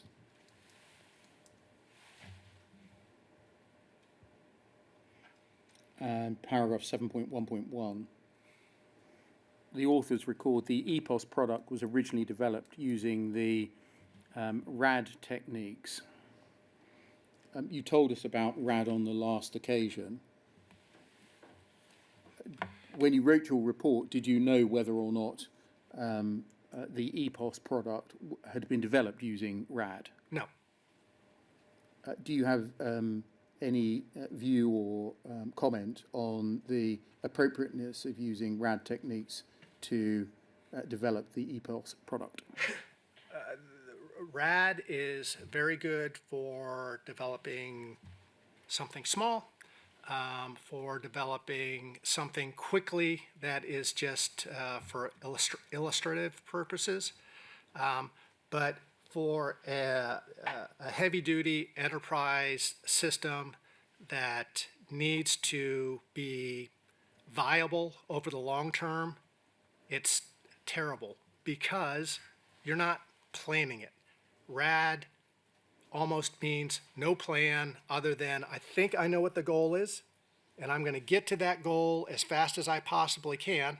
And there's good situations where that's needed, but not this. This is not the right situation for that. You need to do everything in a very methodical, almost militaristic way to make sure that everything works properly together, because I think I mentioned before, there are so many moving pieces. This has to be highly coordinated, and RAD is the other end of the spectrum. It's not highly coordinated, or it doesn't support coordination amongst big teams, because that's not the purpose of RAD. RAD is get it done quick, get a little bit done quick. And if you have 80 teams doing their own little part independently, you can't put that back together and think that it will work as well as if they were all very coordinated from the beginning. Thank you. And then lastly on this document, page 17, please. Foot of the page. From paragraph 7.3 onwards, there are 4 examples of some code that the authors have cut into the document. I think when you prepared your report, you were not asked to look at any of the underlying code, if it's still available, for Legacy Horizon, were you? That's correct. But here you see some example code that the authors have included in their report. Did you read this section of the report? I did. You read the code? I did.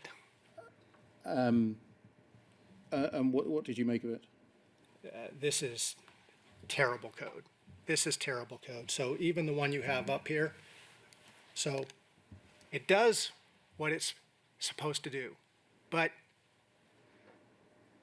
it's like, building, I can't remember the term, the overly engineered mousetrap. This has to be a joke. I mean, this has to be a joke, because this is a ridiculous set of code to change the sign on something. I'm sure that even if you don't code, you would understand that if I want to make something a negative, I just times it by -1. You don't need an if statement. You don't need to do anything but that. And this is, 1, 2, 3, 4, 5, 6 lines in what could be 1 line. So it's inefficient. At the very least, it's inefficient, or it's actually a joke, because it's terrible. And then very shortly then, if we go over to page 19,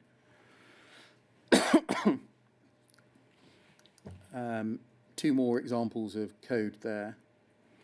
An example of some unreachable code and what's described by the authors as bad practice. Did you form a view on either of these 2 codes? Yes.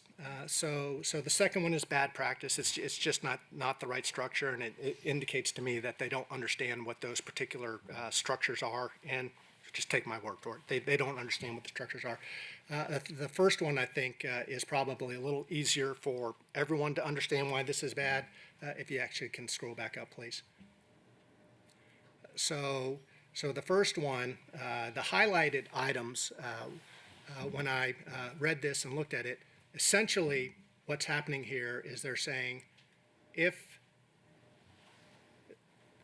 what they're showing here is, first they're checking to see if a particular one variable is either 3013 or 3016.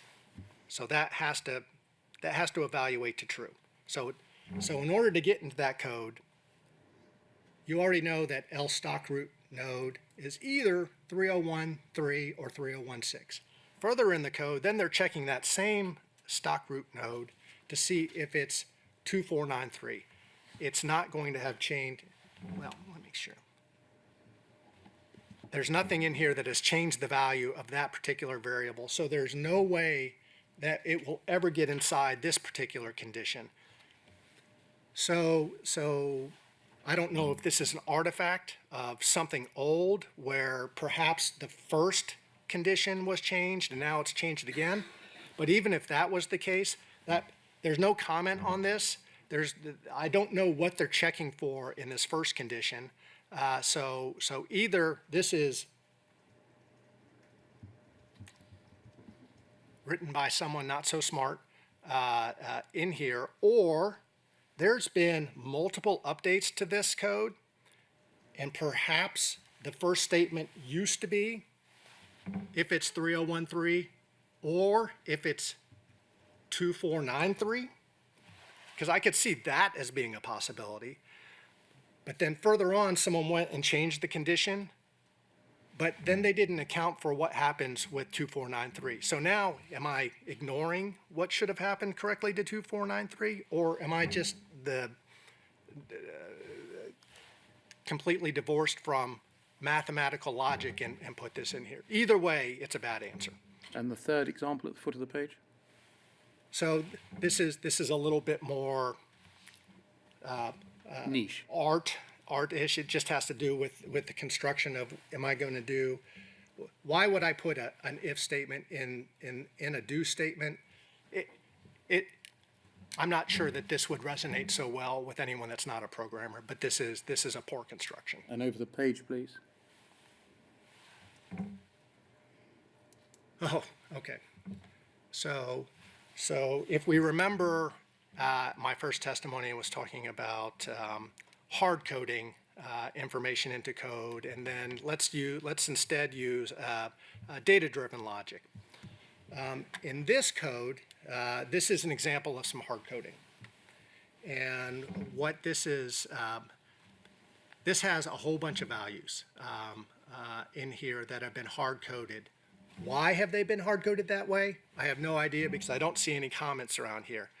I believe that the author of this document speculated that there was a particular, very specific condition that was trying to be resolved by doing this hard coding, which means essentially they're looking for any one of these numbers, and then they're doing something if they find any one of those numbers. Why are they looking for those numbers? I have no idea.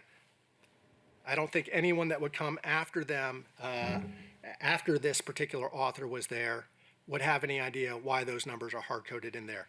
Can I take them out?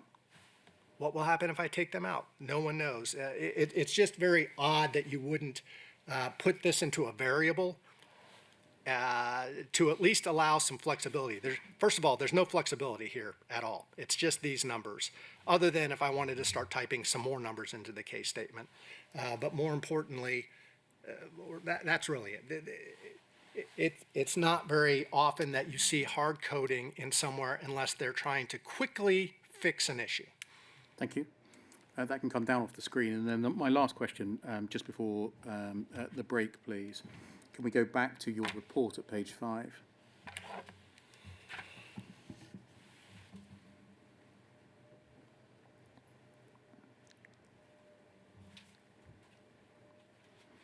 And your overall conclusion at 1.1.9, you say, in my opinion, the stability of the Horizon IT system was affected by these shortcomings. The sometimes conflicting expectations between ICL Pathway and POCL introduced the disruptive element at the management level. The effects of these disruptions manifested itself throughout the implementation of the Horizon IT system. Other ICL Pathway self-inflicted wounds included the suboptimal support from ICL Pathway's program for training of SPMs, the help desk support of SPMs, and the help desk support of ICL Pathway's error resolution function. A noticeable symptom of these issues was a recurrent balancing problem experienced by the SPMs, which directly degraded the accounting integrity of the Horizon IT system. Given everything that you've read since you made that statement, is there anything that you wish to say to change or to qualify it? No. Everything I've read has been no. I'm confident in this statement. Thank you very much. So might that be an appropriate moment for the break? Yeah. I wonder whether we could take 10 minutes, in which case I think there will be a good chance of completing Mr. Cipione's evidence today. Certainly. I certainly have no wish to bring Mr. Cipione back for a very short period of time tomorrow. So I will sit as reasonably long as is necessary to finish him. I don't think that's going to be necessary, sir, but, All right. but thank you anyway. Yeah.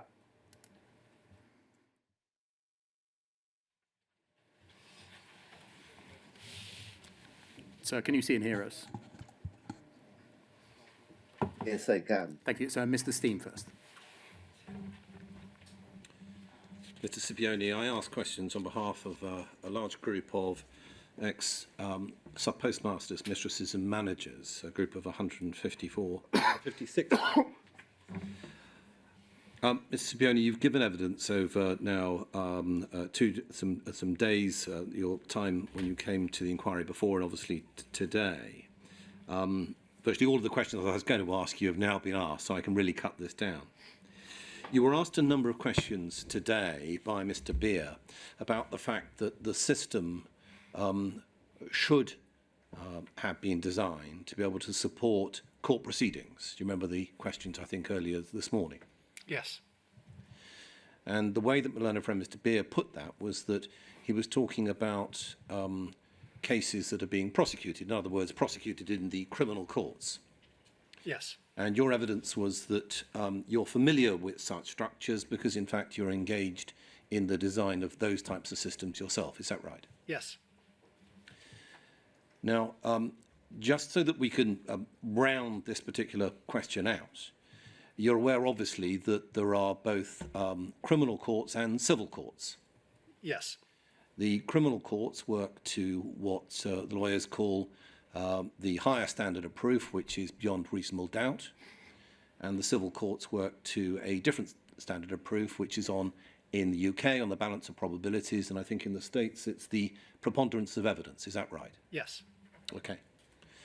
Now, so that we make sure we're all understanding your evidence about this, when you're designing a system that should be capable of supporting cases in the courts, essentially, do you agree it should be designed to fulfill a high-quality product, making sure that material or evidence from it comes from a system which is capable of holding high data integrity?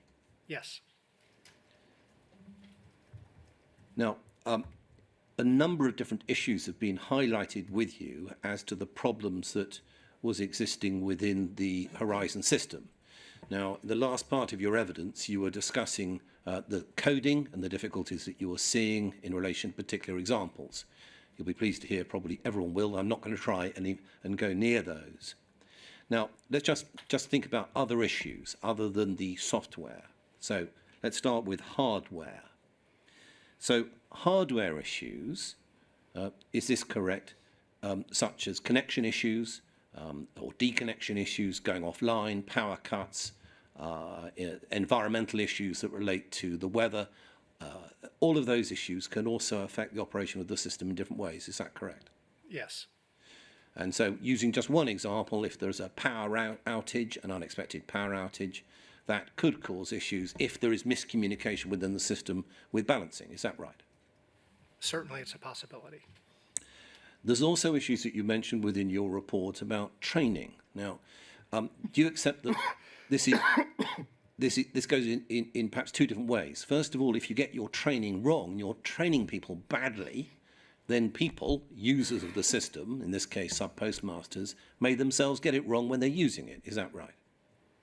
They could operate the system wrong, that's correct. Right.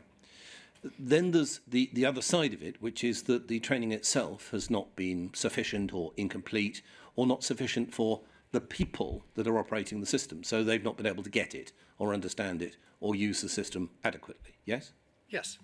So that's another level of issues that come up within the system, all of that entirely innocently from the perspective of sub-postmasters. Do you agree? Yes. Now, one final thing regarding help desk issues. We've seen some evidence, and I can take you to it if we need to, some evidence that there were scripts which were inaccurate. In other words, scripts being provided to the help desk the help desk advisors that were inaccurate. In other words, that the help desk people were using scripts that were inaccurate and then giving inaccurate advice. Okay? So you're saying that the help desk scripts were inaccurate, therefore the help was not correct? Right. And so that can lead to yet another level of issues, because the sub-postmaster may accept such inaccurate advice and operate the system badly based upon that advice. Do you agree? Certainly. It also will lead to confusion, no doubt, within the sub-postmasters and their ability to operate the system more generally. Yes. And the final part of that is it will probably lead to more contacts back to the help desk. Yes. Now, you mentioned that we are looking at a system that was designed and started in operation at the end of the last millennium. That was part of your evidence today.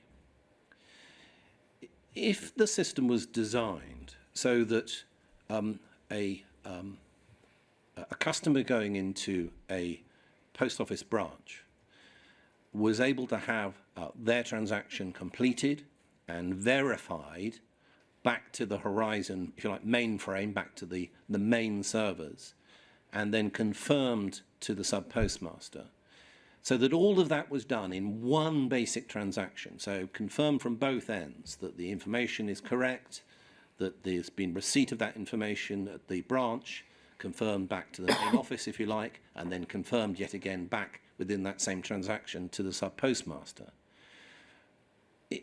Would that be the only way that you could design a system at that time? So that everybody knew, that everyone's checking and going, yep, you got it right, it's all clear. I think your goal of the confirmation is a good goal.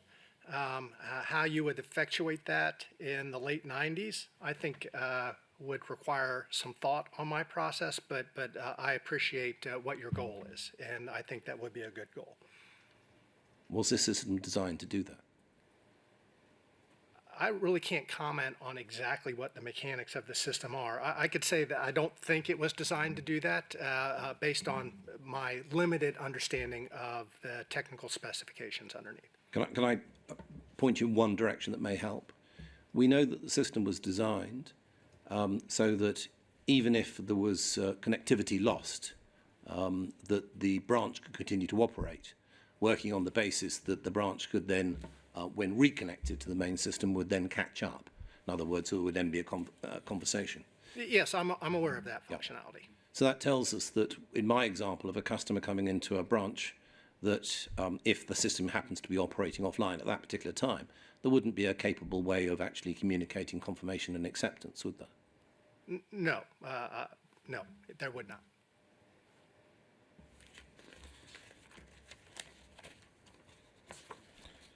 Now, you've been referred by Mr. Beer at paragraph 7.4.5. If we need to go to it, it's the reference to correspondence that some KELs may have been deleted. Now, you're asked a couple of questions about that. Now, just so we understand the detail about this, what you say in your report is that some KELs may have been deleted. That's your understanding from the correspondence. Were you given any information about whether they were or were not deleted? The word may is rather loose. I think I'd have to refer you to Mr. Beer. I didn't have any direct correspondence with Fujitsu. Right. So we need to get back to the inquiry and ask them Yes. about what the detail of that conversation.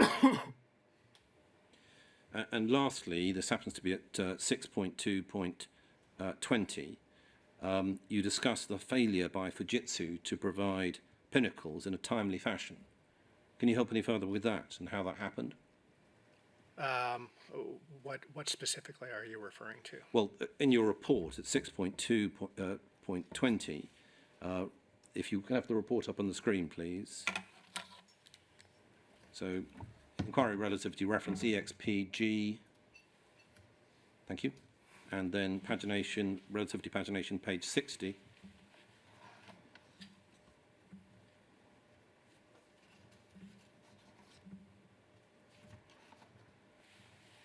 We're looking for 6.2.20.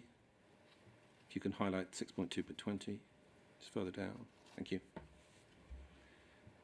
So this is what I'm referring to. The Pinnacle archive databases were received late in my review. I therefore decided in consultation with the inquiry team not to fully investigate the databases, as this would have had unduly delayed the completion of this report and could have had knock-on consequences for the inquiry's timetable. In addition, I noted that Fujitsu had not produced these Pinnacle archive databases in response to the original Rule 9 request submitted by the inquiry in December 2021. Therefore, I deduced the incremental information not to be responsive to the original request from the inquiry. But if we just quickly take this into bits, first of all, did you ever receive those Pinnacles? Yes, those Pinnacles. I have those Pinnacles, and perhaps an explanation might clarify this. So we received the 50 or 60,000 Pinnacles and Peaks in PDF or HTML format. Yes. Subsequent to that, we were delivered this database, which was for the same Pinnacles and Peaks. It was just in a structured format. It wasn't new Pinnacles and Peaks. It was just in a different format. Right.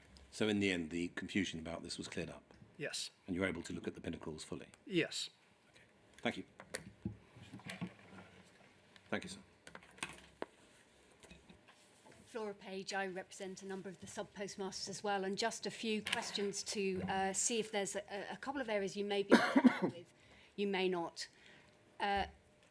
One of your 7 examples that you talked through with Mr. Beer earlier, it dated from June 1999, and it was an experience that's common to a number of the postmasters. It involved the bringing forward of balances, and when you brought them forward, they doubled up. Mm-hmm. And then you might bring them forward again, and they double up again. And that's something that we've heard a lot of from the sub-postmasters. Your example was from June 1999.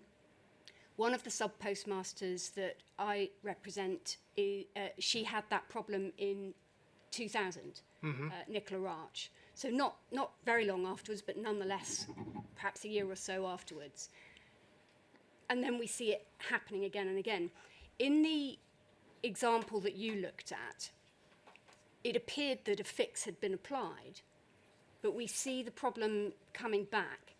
Now, is that something that we can relate to this terminology that we've heard, code decay, where you put fix on fix on fix, and you end up sometimes making the problem worse, or it comes back in a different form? Does that make any sense to you?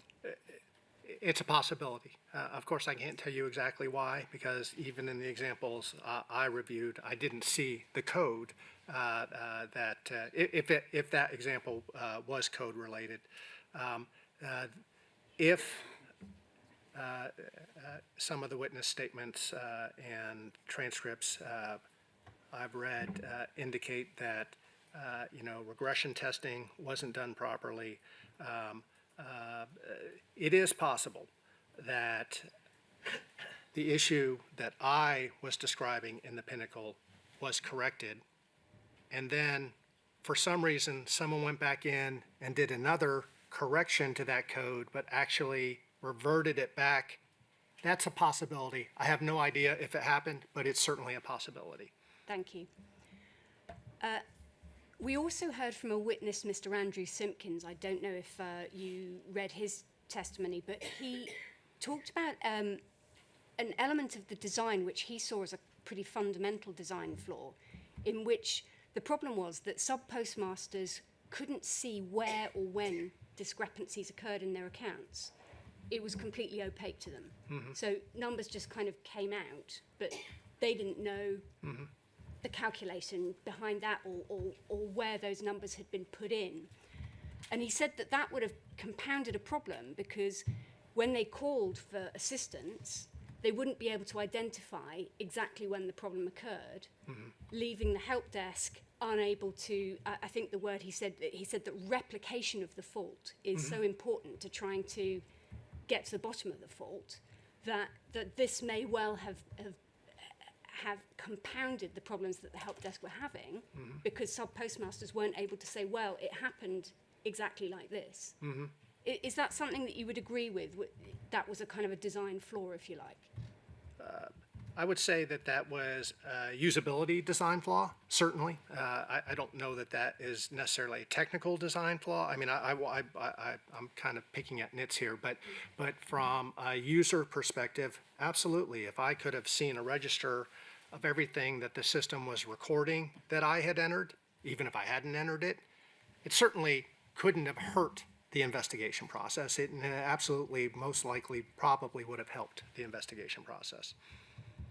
Thank you. Just a couple more. Again, I hope this isn't a lengthy one, but it may assist if we bring up a document, please. The reference is POL 000-43744. Ms. Page, could I ask you to speak a little more into the microphone, please? Certainly. Thank you. Is that better? Yes, it is, thanks. So the document that I've just brought up, if we go to page 30,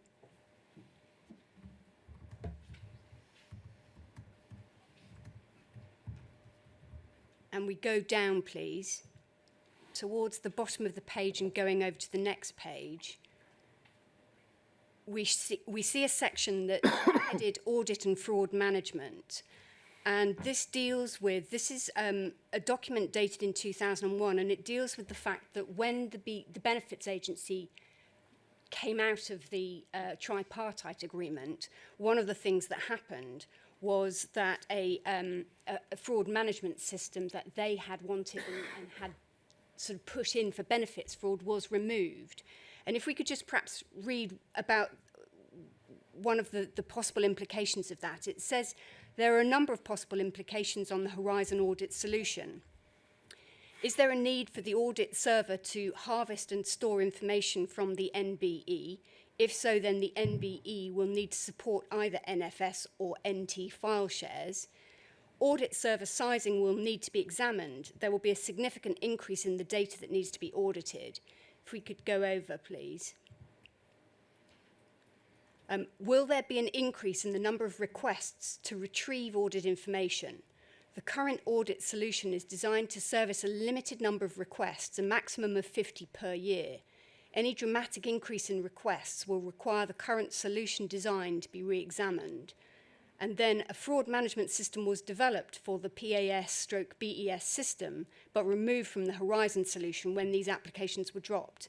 It is necessary to consider whether there will be a requirement for fraud investigations and control with network banking. Although the current audit solution will hold the data that may form the basis for detailed fraud investigations, it is not designed for, nor can it cope with, an ongoing fraud management approach based upon statistical analysis of transaction patterns over a wide variety of outlets. Now, I don't pretend to understand all of that, and I don't know whether you'd be able to help us with all of it either, but what it appears to be getting at, as far as I can tell, is that with the removal of the fraud management system, there's then set up a sort of an arrangement which we've heard about, where up to around 50 requests a year for audit were done in a sort of a much less organised fashion. And those 50-odd requests could be used by Post Office for all sorts of things. It might be just an investigation. It might be what's been told of a fishing expedition, or it might involve actually going forward to a criminal prosecution. What I'm trying to understand from this set of paragraphs is there something about the maximum of 50 a year? Is there something magic about that? Does the data degrade in some fashion if there's going to be more than 50 requests a year? Who was the author of this document? This appears to be a ECL pathway document that's trying to deal with the network banking, the next phase. So it's a later phase, and they're talking about moving forward into that phase. But one of the things they're dealing with is this issue around how do we support prosecutions and investigations? How do we provide audit trails? Mm-hmm. Okay, so I'm sorry, what was your question again? So I'm trying to understand whether this 50, in the bullet point that's still on the screen, the current audit solution is designed to service a limited number of requests, brackets, a maximum of 50 per year. Any dramatic increase in requests will require a current solution designed to be re-examined. Can you sort of see any reason why is there going to be a problem with extracting data if you don't have a proper solution for it? And is there some magic around the number of 50? First, I don't even know what this system is, so Right. I don't know that any of my commentary is helpful or not. No. I don't know why that 50 is in there, but I also don't know what the system is, so anything I say would just be speculation. All right. And then just finally, this also might be a bit speculative, but it's just in case you're able to assist. On the non-polling issue, when I put that section of your report to a witness who was a network witness, that was his speciality, Mark Jaros. I don't know again if you were able to hear much or read much of his, but he explained that when non-polling occurred, there was a procedure which ought to have been in place, which ought to have involved a special laptop being brought to the branch in question. And he said that there was a solution, a day D solution. I should say that the sub-postmasters we've heard from, I don't believe any of them have experienced this occurring. But is there something that does that ring any bells? Is there something that would have worked if a special laptop had arrived that would have helped with the data reconciliation? I'm not familiar with that. I suppose they could have brought another piece of hardware and connected it up, but I'm not familiar with what you're discussing. No. All right. Well, thank you. Those are my questions. Sir, I believe that's all of the questions for Mr. Cipione. Can I thank him on behalf of the inquiry for his report and the 2 occasions when he's come to this country to give evidence? Thank you. Well, you can do it, Mr. Beer, but I think I'm not just duty bound, but it's my pleasure to give Mr. Cipione my considerable thanks. And I break it down in this way, Mr. Cipione. First of all, for the production of a comprehensive report in a very tight timescale. So my thanks for that. And I dare say thanks are due not just to you personally, but to the team that you had helping you in that regard. And then secondly, I'm very grateful for you keeping your eye on the inquiry and reading evidence as it's unfolded so that you could verify or alter or amend in any way you thought appropriate evidence contained within your report. And then lastly, for coming twice to answer a great many questions, for which you, again, have my considerable thanks. So thank you very much. Thank you, sir. Sir, I think we return next Wednesday at 11 a.m. That is correct. Thank you very much, Mr. Beer. Thank you.